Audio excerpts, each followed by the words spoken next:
Greetings, all. Welcome to Aquarian Diary. I'm your host, John Irving. It is August 31st, 2025. Hey, everyone. It's been a while since I've published an episode. Part of the reason is because we have had, you can hear it in my voice, we have had a forest fire burning for a couple weeks, not too far west of here, and the prevailing winds blow over this area.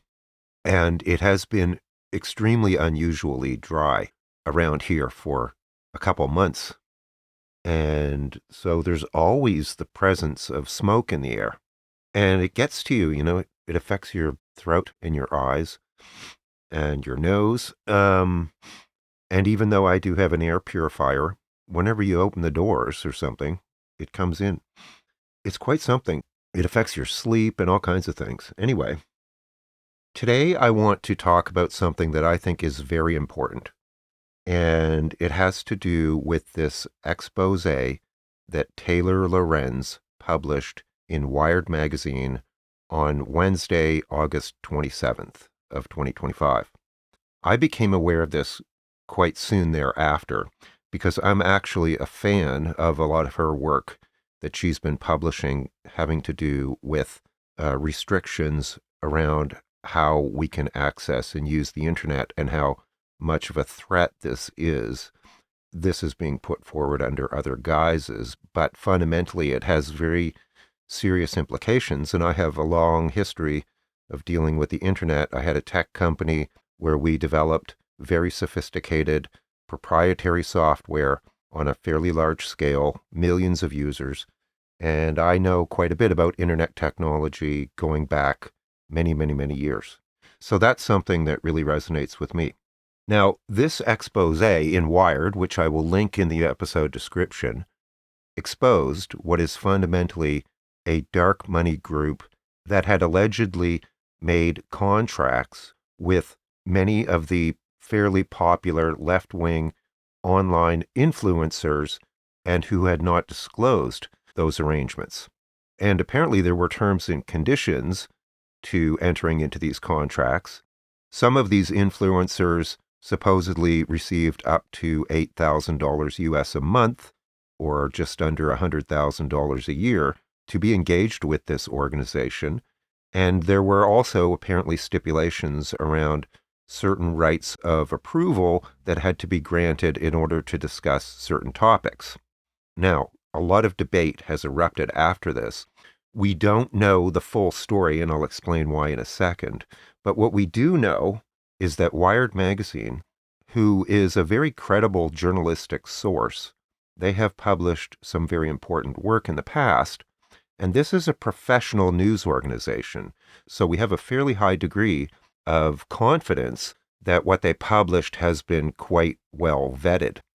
Furthermore, despite all of the backlash to this report, Wired has not retracted it. A publication like Wired, if it was proven that their reporting was flawed, it would be retracted or amended, and what they originally published has not been retracted. So right there's a fairly high degree of confidence, at least at this point in time, that what Taylor Lorenz published is valid.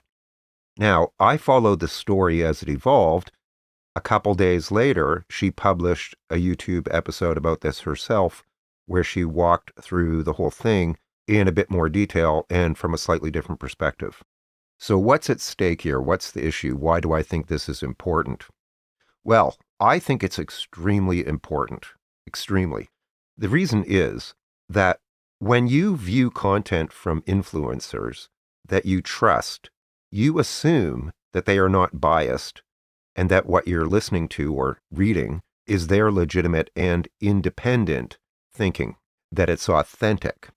If they have a financial arrangement with an organization that is kept secret, it calls into question that authenticity and independence. Here's why. Let's say you're an influencer and you're making almost $100,000 a year from this, and you know that this organization has particular values or positions that they endorse or that their donors endorse. And let's say you have to pay your rent, right, at the end of the month, and you're thinking about publishing something that might piss them off, which in this case would breach the contract potentially. Well, this has very practical and pragmatic implications because all of that income may be at stake if what has been reported is accurate. So, right off the bat, these people are kind of compromised. The other thing is that there's no self respecting journalist, for example, that would be taking money from undisclosed sources or have any kind of financial relationship along those lines without disclosing it. This is fundamental, like journalism 101 stuff. If you have a sponsor or something and they're paying you to promote certain ideas or products or whatever, and you don't disclose that, and then later on it's found out that this was going on and you didn't tell people, your credibility is shot, right? You just don't do that. In the journalism world, this is just something you simply do not do. You always disclose when you have a sponsor of any kind. Plus, like I said, it can be very misleading to your audience if you don't disclose these kinds of relationships because you're basically misleading them that you're unbiased, unvarnished, and completely independent. I don't care what anybody says. There's no way to spin that. That point about disclosing any kind of sponsorship or financial arrangement like that is black and white. It's not even debatable. If I was watching somebody on YouTube, say, for example, do a review of a computer product that I might be interested in, and they didn't tell me that that company was actually sponsoring that content, I would probably never watch their channel again if I found out about it. It's serious, right? So, how do you trust somebody who's keeping secrets like this from you that may impact the quality or content that they are putting forward? Period. Now, there's more to this, so please bear with me because I think this is all important. The fundamental question is why was it necessary to keep this secret in the first place? It doesn't make sense. Like, this seems very amateurish because when you're dealing with a wide group of disparate people, eventually, somehow this is going to get leaked and people are going to find out about it. And then you have a public relations disaster on your hands. The optics are terrible. So why would you even do this in the first place? Because apparently this contract stipulated very clearly that if the influencers disclosed this relationship, they would immediately lose any funding or benefits from the contract or the contract itself. So in a sense, they have a gun to their head. They can't even talk about or disclose this financial relationship, and it's kind of like a circular problem going on here. A very fundamental black and white one, by the way. So like I said, the optics here are terrible.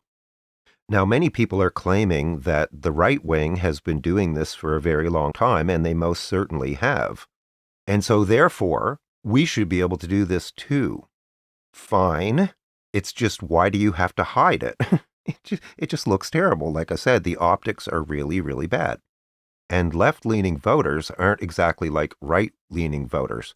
We don't just take slop and consume it without thinking or being critical about it.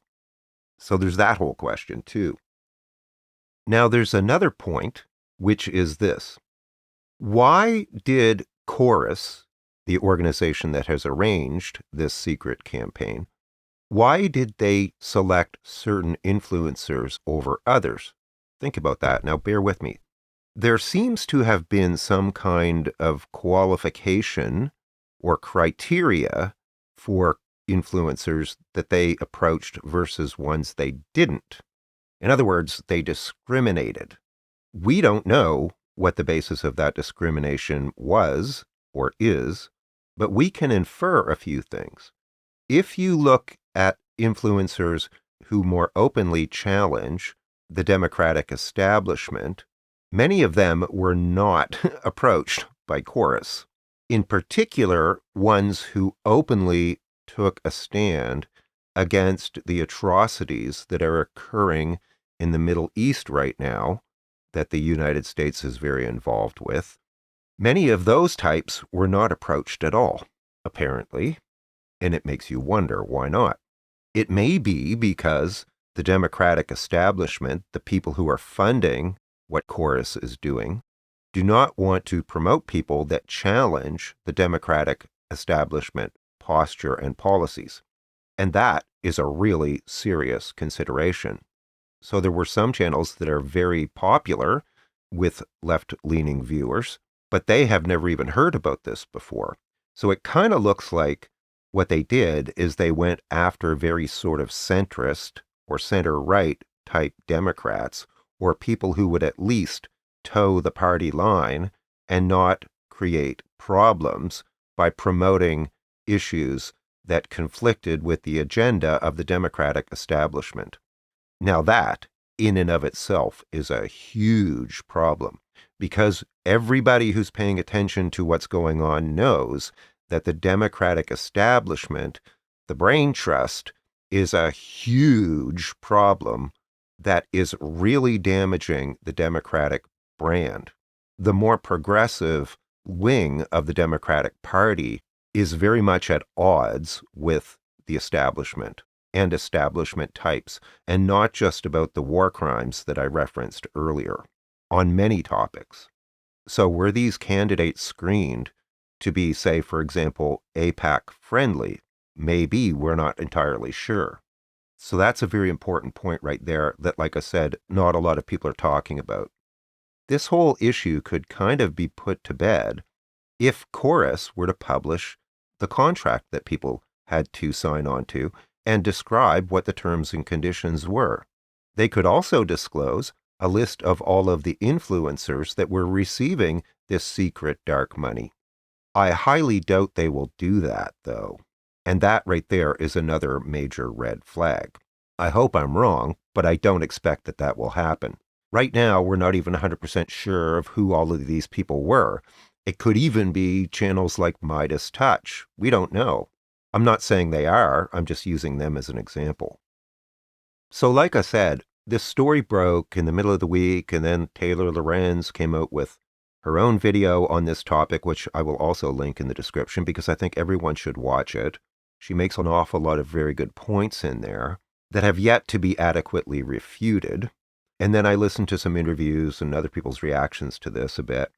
But what really got me riled up and caused me to record this episode was when I looked at some of the comments under some of the reporting on this story, and many of them were like extremely vicious attacks and ad hominem attacks against Taylor Lorenz, who is, of course, a woman. And it was just like one thing after another attacking her, not really questioning or debating the fundamental premise of this. They were personal attacks. That's the kind of stuff I typically see the right wing engaging in relentlessly, and it is infuriating, especially when you see thousands of people ganging up on a woman reporter who happened to publish something that people don't want to be published. That's when I get like really upset. In fact, if somebody tries to tell me to shut up, that just encourages me to speak out even more. Right? I'm like, F you, go pound sand. Don't tell me what to think or what to read or whatever it is. So I got very upset and angry about this. Because of that, it appeared as if there was a deliberate and concerted smear campaign going on against Taylor Lorenz. Now, she's really controversial for a couple reasons. One is that she outed and exposed the influencer behind the Libs of TikTok account. And of course, that drove the right wing completely nuts, and they've hated her ever since. But also, in 2024, she shared a post on Instagram that was a photo of President Biden with a caption that he was a war criminal. Well, that sounds kind of like something I might do when I'm pissed off. But what happened was, as a result of that, she had to leave her position at the Washington Post as a reporter for them because she was accused of being biased. I'm biased against genocide too. I think we all should be. Nonetheless, the Democratic establishment didn't like that at all. Obviously, of course, right? So they don't like her either. Get it? So when this all happened, they went after her with guns a-blazing. And in case you don't know this, what happens is that these big organizations have essentially what's like a war room where people on the inside will come up with a media strategy and talking points on how to deal with certain situations like this. And they will then broadcast it to their supporters, who will then go on the offensive, and you'll have this kind of like piling on thing going on where everyone are spouting the same kind of talking points. And I've seen all kinds of trash talk about her that is literally just not even true. Like, if you're going to make statements about somebody like that, please provide a credible, verifiable citation to support what you're asserting. Don't just make up crap about somebody to smear them and walk away and think it's totally fine. That's not what we do. We have integrity. So, like I said, if they wanted to solve this problem, they would just tell us what actually was happening, what the terms and conditions were, what the restrictions were on the content that these people could publish, and they could tell us who they've been financing and for how long.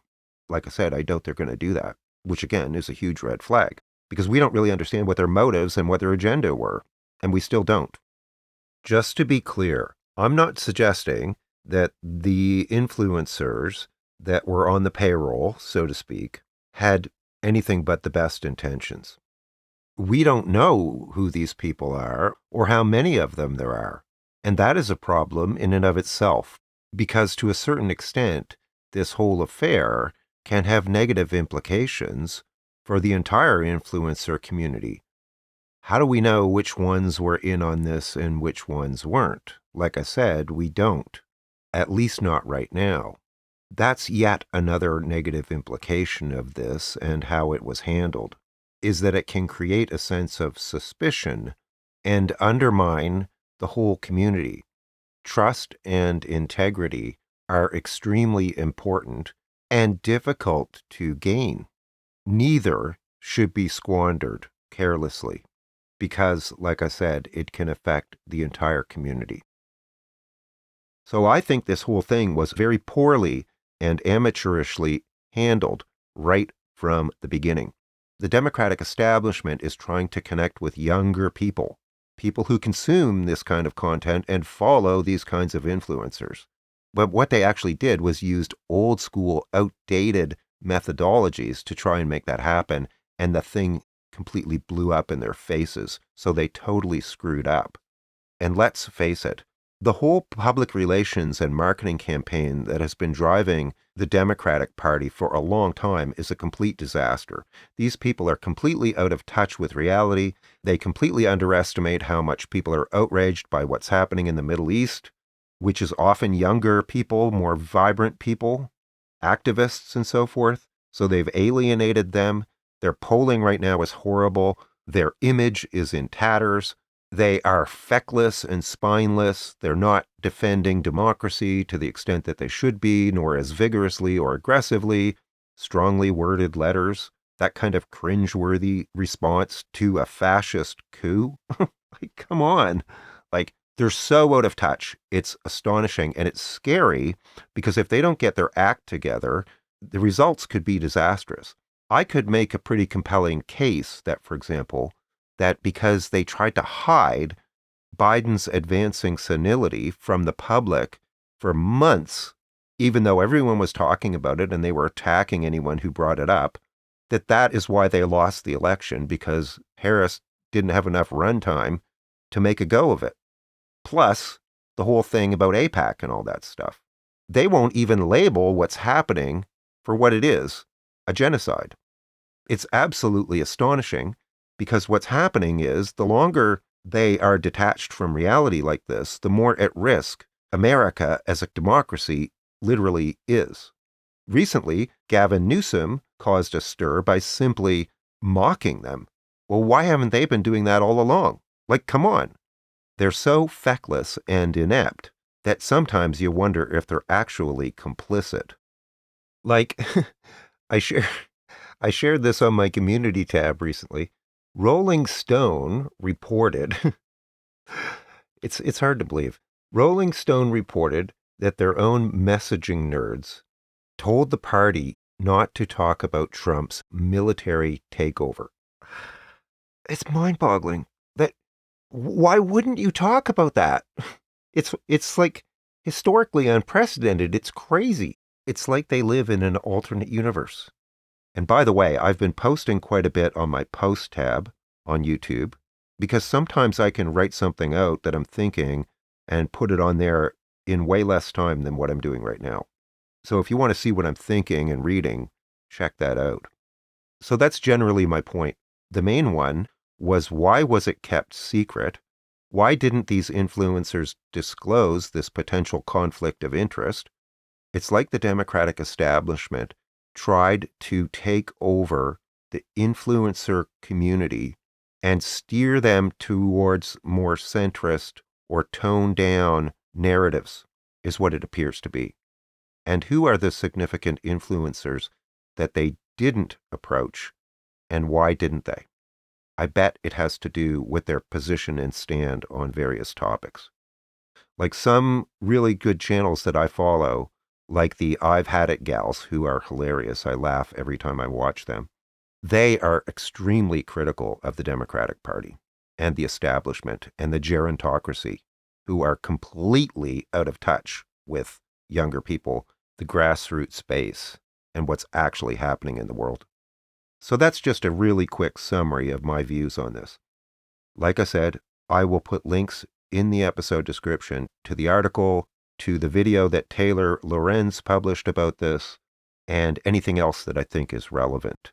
And watch out for the Democratic operative astroturfers who are out there trying to do a smear campaign on Taylor Lorenz and trying to distract you from what is really very simple black and white stuff. It's not complicated.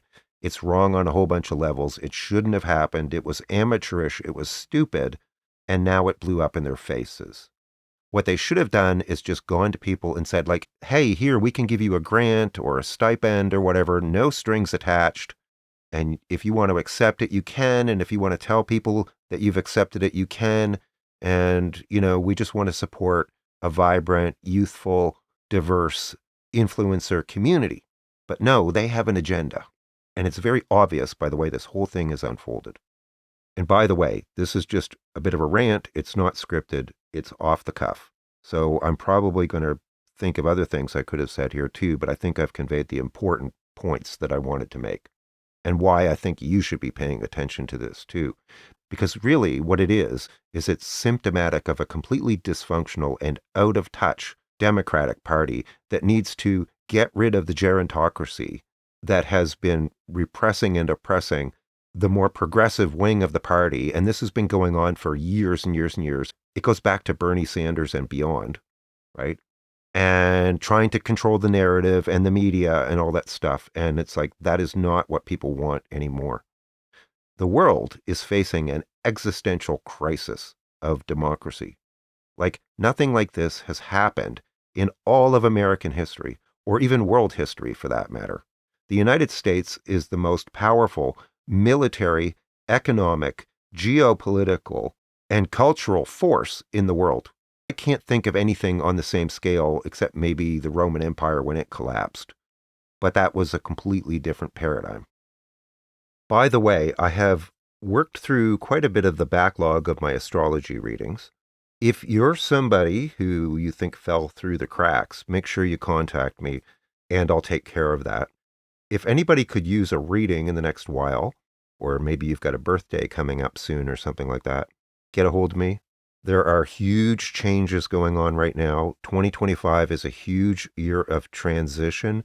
Things are going to start to solidify in the winter, spring of 2026. So there's major unprecedented level stuff going on these days. And getting an astrology reading can be quite helpful. I personally don't honestly understand how people can function without some awareness about this because I use it for myself and for other people constantly. And it always, even after all these years of practicing astrology, it blows my mind.